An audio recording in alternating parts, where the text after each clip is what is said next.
छोटे से गांव में जाता है। उसका प्लान होता है कि उस गांव में एक फैक्ट्री लगानी है। वो एक ऐसी जगह तक पहुंच जाता है जहां पर उसके सामने नदी होती है और उसके सामने गांव होता है। अब उसके पास में दो ऑप्शंस होते हैं। एक कि वो सड़क के रास्ते से घूम करके उस गांव तक पहुंचे, जिसमें करीब करीब 8 घंटे लगेंगे, क्योंकि डायरेक्ट कोई रास्ता नहीं है वहां तक पहुंचने का। दूसरा कि सिर्फ 20 मिनट में एक नाव में बैठ करके उस नदी को पार करके उस गांव तक पहुंच जाए। तो अपना टाइम बचाने के लिए उसने उस नाव में बैठने का डिसीजन लिया। वो नाव बहुत ही छोटी सी थी, जिसमें एक तरफ एक आदमी बैठा था जो कि नाव चला रहा था और दूसरी तरफ ये बिजनेसमैन बैठा हुआ था। तो नाव में बैठने की थोड़ी देर बाद उस बिजनेसमैन ने उस नाव वाले से पूछा, तुझे पता है तेरी नाव में कौन बैठा है? तो नाव वाले ने बड़े ही भोलेपन से कहा हाथ जोड़ करके, नहीं साहब मुझे नहीं पता आप कौन है। तो बिजनेसमैन बोला, अरे तू अखबार नहीं पढ़ता है क्या? हर दूसरे दिन मेरी फोटो आती है अखबार में। तो नाव वाला बोला, अरे साहब मुझे कहाँ पढ़ना लिखना आता है, मैं बहुत छोटा सा था जब मेरे पिताजी गुजर गए थे, तो अपने परिवार का ध्यान रखने के लिए मैं बचपन से ही काम में लग गया और तभी मेरा स्कूल छूट गया। ये सुन करके उस बिजनेसमैन ने उसका मजाक उड़ाते हुए उसको कहा, तुझे पढ़ना लिखना तक नहीं आता है, ऐसी जिंदगी का क्या फायदा? ये सुन करके उस नाव वाले को बुरा तो लगा, लेकिन उसने कुछ नहीं कहा। थोड़ी देर बाद वो बिजनेसमैन उस नाव वाले से बोला, अभी कुछ ही दिन बाद ये जो सामने तू जमीन देख रहा है, यहाँ पर मेरी एक बहुत बड़ी फैक्ट्री होगी जहाँ पर हमारे ब्रांड की मिनरल वाटर की बॉटल्स बनेगी। उस नाव वाले को बात समझ नहीं आई। उसने कहा, क्या बनेगा साहब?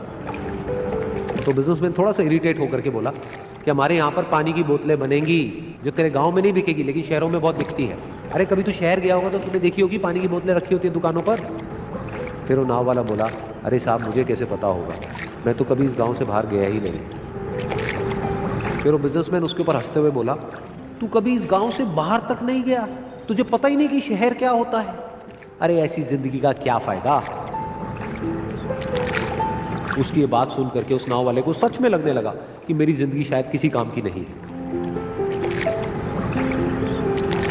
अपनी इस सोच की वजह से उसका नाव से ध्यान हटा और तभी नाव की टक्कर हो गई एक बड़े से पत्थर से, जिसकी वजह से नाव में पानी भरने लगा और नाव डूबने लगी। उस जगह पर पानी बहुत ही गहरा था और किनारा दूर था। नाव वाले को समझ आ गया कि अब इस नाव को बचाने का कोई तरीका नहीं है और वो अपनी जान बचाने के लिए नदी में छलांग मारने ही वाला था। तभी उसने उस बिजनेसमैन से पूछा, साहब आपको तैरना तो आता है ना?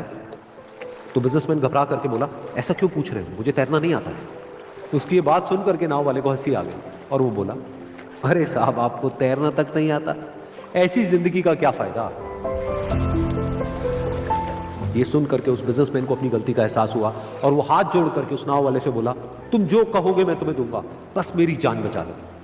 तो उस नाव वाले ने बोला, अरे साहब आप घबराओ नहीं, मुझे सिर्फ तैरना नहीं आता है, मुझे डूबते हुए लोगों को बचाना भी आता है। आप मुझे कस के पकड़ लो, मैं आपको कुछ नहीं होने दूंगा।